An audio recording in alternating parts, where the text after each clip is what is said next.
Hello, good morning students, welcome to my channel.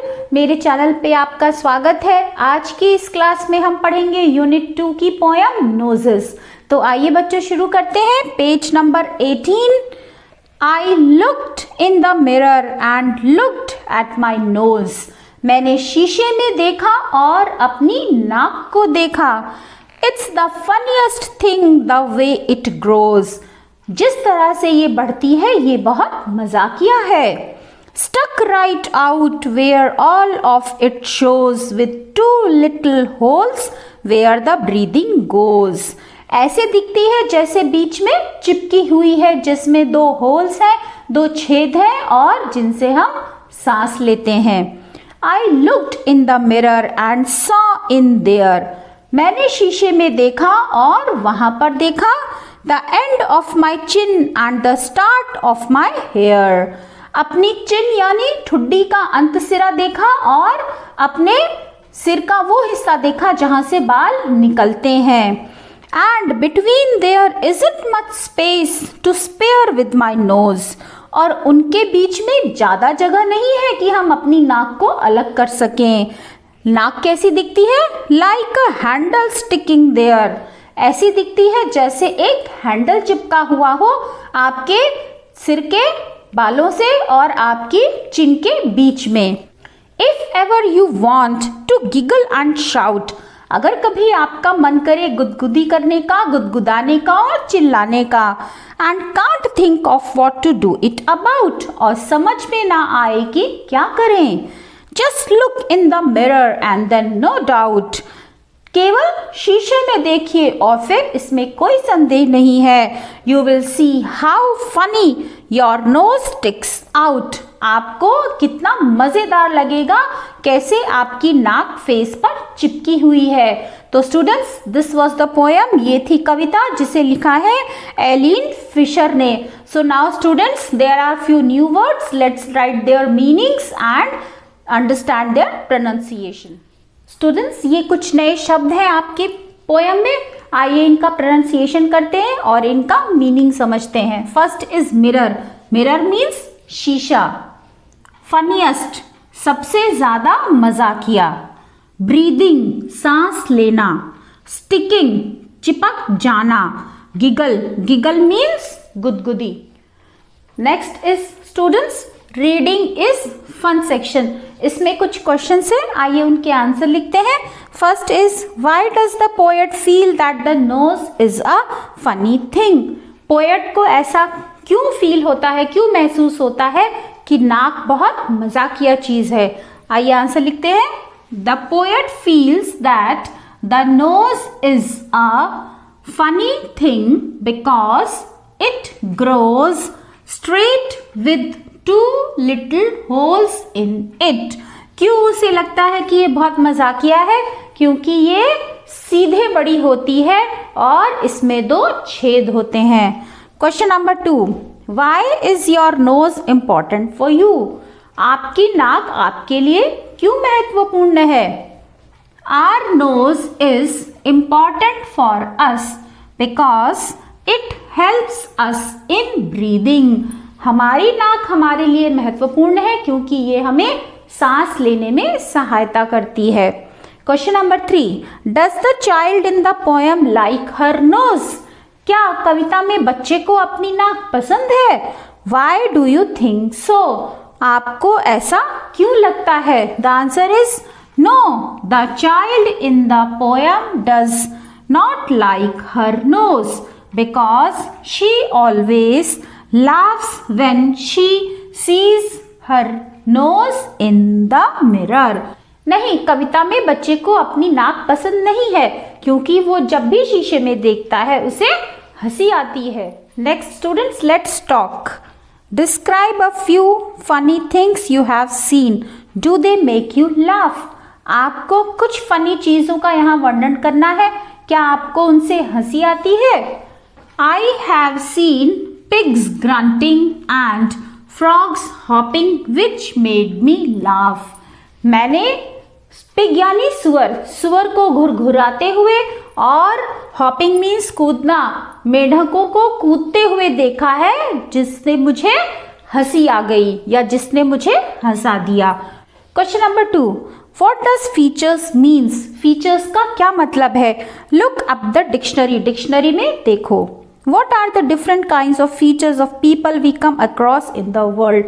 सारी दुनिया में हमें किस तरह के फीचर्स वाले लोग मिलते हैं? तो आंसर लिखते हैं, फीचर्स मीन्स कैरेक्टरिस्टिक्स। फीचर्स का क्या मतलब है? कैरेक्टरिस्टिक्स यानी चरित्र, लोगों का अलग अलग चरित्र के अलग अलग प्रकार के लोग। Few people are very shy and few are very talkative in the world. संसार में कुछ लोग बहुत शर्मीले होते हैं और कुछ लोग बहुत बातूनी होते हैं। तो बहुत से भिन्न भिन्न प्रकार के लोग आपको दुनिया में मिलते हैं। तो now students, next exercise. Next है स्टूडेंट्स फन टाइम यानी मजे का समय। तो इसमें कुछ क्वेश्चंस हैं। First is sit in groups. आपके लिए कहा गया है कि आप ग्रुप में यानी समूह में बैठें। Look at your friend's face and describe what you see. अब आपको अपने मित्र के चेहरे की तरफ देखना है और फिर आपको बताना है कि आपको वहां क्या दिख रहा है। Use words like long, round, oval, slanted, sharp, flat to help you. इन वर्ड्स को यूज करना है। You can use other words also. आप इनके अलावा भी शब्दों का प्रयोग कर सकते हैं अपने मित्र के चेहरे के बारे में बताने के लिए। So students, let's write. My friend has a long face. मेरे मित्र का चेहरा लंबा है। She has a flat knows. और उसकी नाक कैसी है? चपटी है। She has a big sparkling black eyes.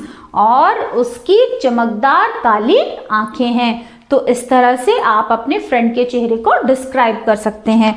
Second question is, what is your favourite fruit? Describe it in 5 sentence. आपको अपने पसंदीदा फल का वर्णन 5 पंक्तियों में करना है। First is, how does it smell? वो कैसे स्मेल करता है या उसकी सुगंध कैसी है? It smells good.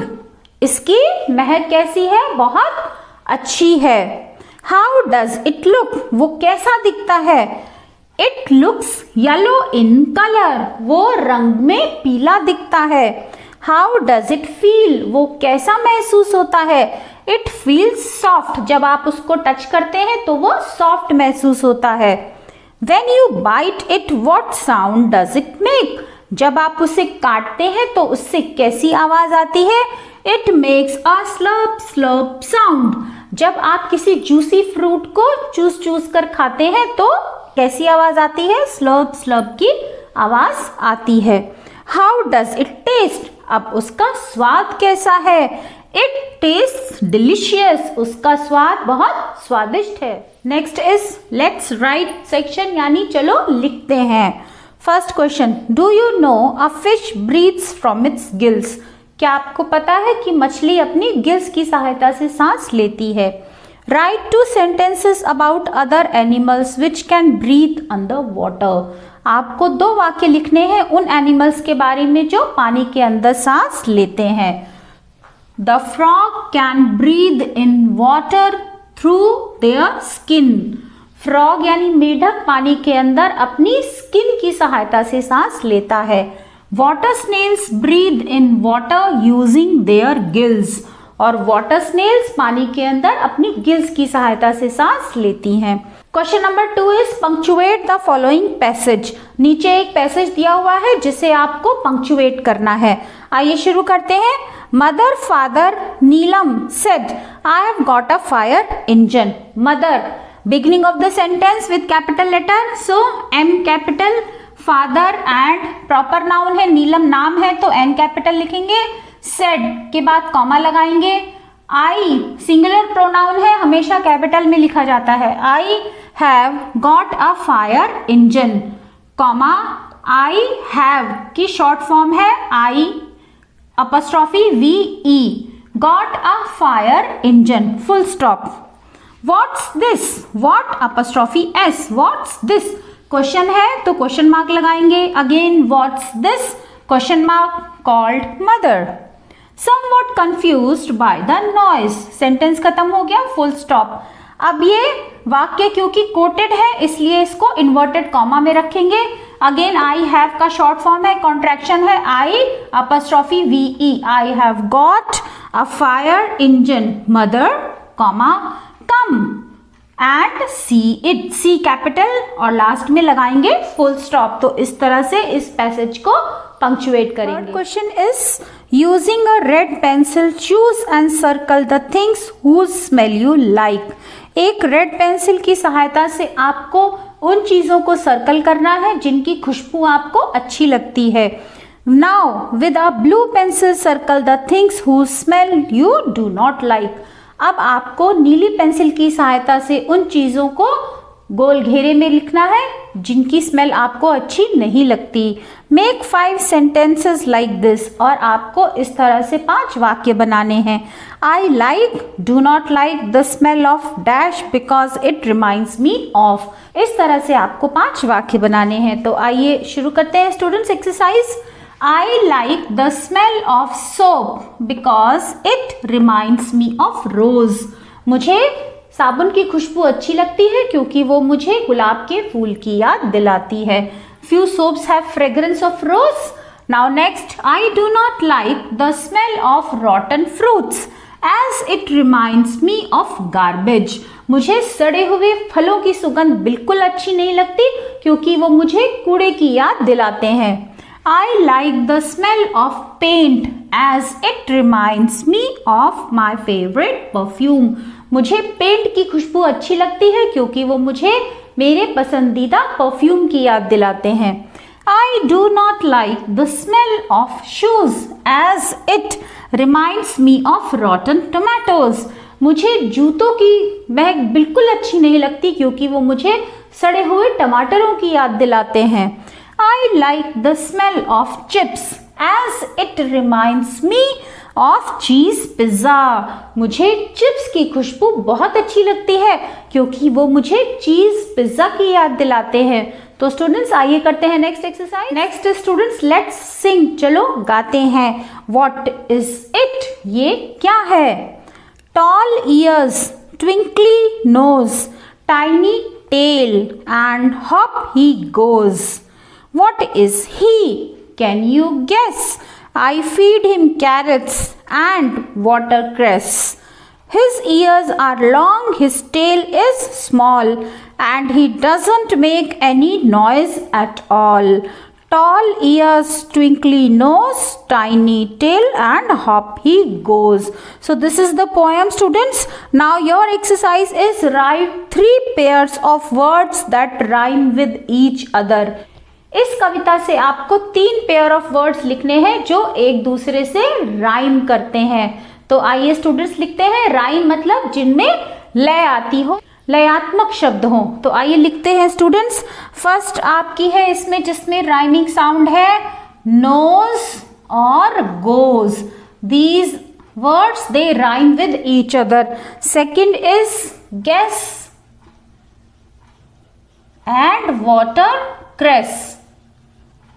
Guess, water, cress. They rhyme with each other. Now next is small and all. So students, इस तरह से ये nose goes एक दूसरे को राइम कर रहे हैं। Guess, water, cress rhyming words हैं। Small, all राइमिंग वर्ड्स हैं। तो स्टूडेंट्स आज हमने इस पाठ की एक्सरसाइजेस की, कविता पढ़ी, उसका अर्थ समझा। उम्मीद है आपको ये पाठ समझ में आया होगा।